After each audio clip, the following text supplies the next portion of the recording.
लेकिन ये बोले हैं, इनके मन में कपट नहीं है। और धीरे धीरे सब सीख जाएंगे। ठीक है प्रभु जैसी आपकी इच्छा। लेकिन भगवान ने कभी न कभी ऐसा लगा होगा कि पार्वती का मन थोड़ा लगा है, तो कन्या अपने संपूर्ण परिवार को छोड़ करके आता है। माँ को छोड़ती है, पिताजी को छोड़ती है, भाई को छोड़ करके आती है, सारे सगे संबंधी परिवार को छोड़ करके आता है। ससुराल में जब जाती है तो फिर ऐसा वहां तो थोड़ा गया गया लगता है। इसलिए ससुराल वालों का कर्तव्य बनता है कि उसको यथावत अपने परिवार के, अपने वातावरण में ढलने का अवसर दिया जाए।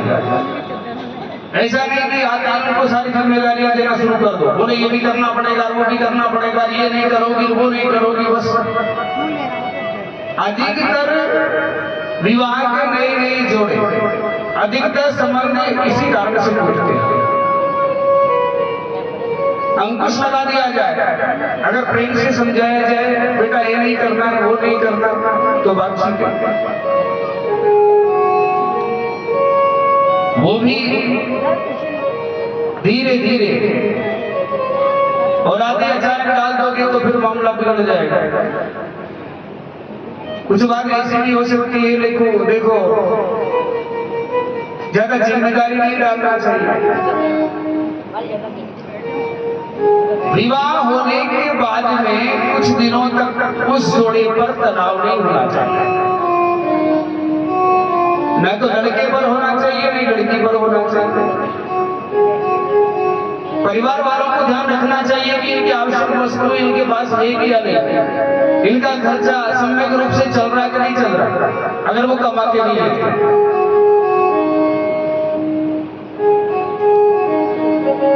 क्योंकि अधिकतर विवाह के 1-2 वर्ष तक लगभग अधिकतर झगड़े इसी कारण से होते हैं। इसलिए परिवार वालों को पूरा ध्यान रखना चाहिए कि भाई इनकी क्या आवश्यकता है, कहां पर किस चीज की आवश्यकता पड़ेगी, कैसे रह रहे हैं। दूसरी बात ये भी हो जाती है कि विवाह के कुछ दिन बाद उस जोड़े को अलग नहीं करना चाहिए, उसको परिवार के साथ में रखना चाहिए। क्योंकि कभी न कभी उस जोड़े के बीच में भी विवाद हो सकता है, हो जाता है। जहां प्रेम होता है वहां लड़ाई तो होती है।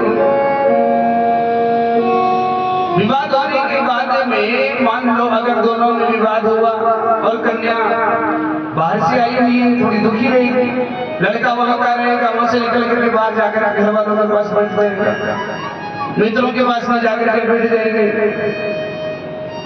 अगर वो अकेली रहेगी तो फिर उस लड़की को घुटन महसूस होगी। इसलिए जब ऐसा अवसर आ जाए तो परिवार वालों को बहू को पुत्री की तरह प्रेम देना चाहिए। पक्ष बेटी का नहीं लेना चाहिए, बहू का लेना चाहिए। तो अगर कोई थोड़ी छोटी मोटी बात नहीं हो गई है और परिवार वालों का सानिध्य मिल जाता है, परिवार वालों का स्नेह मिल जाता है, तो एक छोटी सी बात फिर उसके पैर में नहीं पहुंचती है। अगर परिवार वाले परिवार वालों को पता नहीं लगेगा और परिवार वाले उसको प्रेम नहीं देंगे और जो बात हो गई उसको वहीं खत्म नहीं करेंगे, तो फिर क्या करेंगे वो? माँ आज ऐसा होगा और वो बात धीरे धीरे धीरे धीरे धीरे बड़ी हो जाएगी। इसलिए विशेष ध्यान देने की आवश्यकता यही है कि विवाह के बाद में उस जोड़े को अपनी निगरानी में रखना चाहिए। और विधिवत उनको जैसे गृहस्थी होती है ना, जैसे पुष्प को हम पालते हैं, पौधे को जैसे पालते हैं वो पुष्प बनता है, फिर उसकी निगरानी रखते हैं, वैसे ही वो पुष्प है। प्रारंभ में गृहस्थी रूपी पुष्प खिला हुआ है, उस पुष्प की सुरक्षा करो। अगर उस पर ज्यादा भार पड़ा, उसको संभालने वाला कोई नहीं रहा, तो अधिकतर रिश्ते ऐसे ही टूट जाते हैं। लेकिन कैलाश में कौन है भाई? कैलाश में तो भगवान। लेकिन भगवान ने सोचा बोले ठीक है पार्वती घर छोड़ करके आई अपने पिता के। दूसरी बात है पार्वती ने मुझे पाने के लिए हजारों वर्षों तक तप किया, तो फिर एक पति का कर्तव्य बनता है बोले इसको क्या सुविधा है क्या सुविधा, उसका ध्यान रखना चाहिए। भगवान ने कहा कि थोड़ी उदास सी रहती है।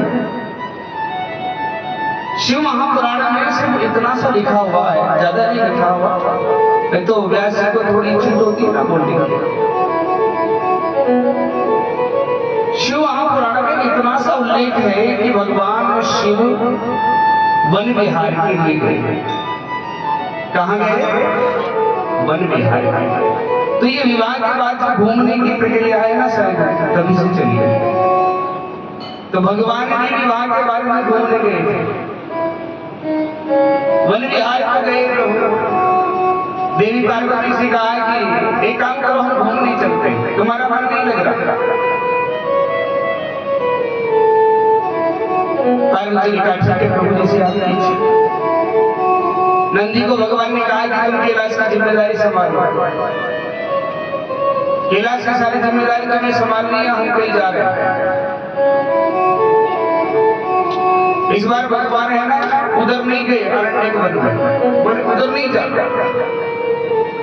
वो अरण्यक वन में आप भी कभी भूल करके नहीं जाना चाहिए।